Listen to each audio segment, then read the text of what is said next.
I think with floating LNG, the big issue is technology. So you've got a facility which has all the functionality of an onshore conventional LNG project, but it's compressed into a tiny LNG vessel, which is roughly 1/6 the size. So that's quite an amazing accomplishment, and add to that the fact that you're operating in a marine environment. So it's no mean feat, and I think people are really waiting eagerly for Shell's Prelude and other first movers to come on stream. So technological risk is a big issue, and the allocation of that risk as between buyers and sellers is one of the most important parts of the FLNG sales contract. So LNG buyers, on the one hand, will probably look to try to carve out technical risk from the scope of the force majeure relief for the seller, and will probably try to be quite strict in terms of when startup must happen, when and what type of maintenance is permitted. Other issues are things like scheduling. Scheduling is a very key issue.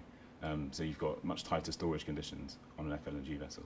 You're operating in a marine environment, so you're much more exposed to things like weather delays. So these are issues which really need to be addressed in the contract.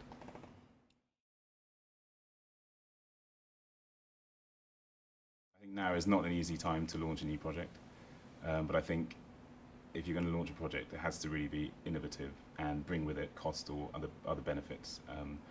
We've seen the cost overruns in projects in Australia over recent years, and that kind of capital structure really can't continue and be feasible in this current low-priced market. If clients are able to launch their innovative structures, then I think by all means I would encourage them to do so.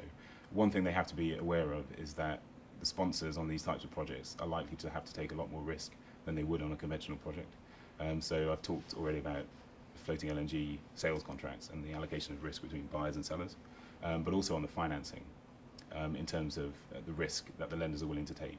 For example, the completion tests will be a lot stricter on a floating LNG or other innovative project because these determine when the sponsor pre-completion support will be released. In terms of other advice to clients, I'd say it's important for the project to be credible in order to attract good and appropriate buyers. So in order to do that, I think you need to partner with reputable partners, so both from the EPC contract perspective, but also your project sponsors, technology providers. Everyone needs to be credible in order to make the project credible.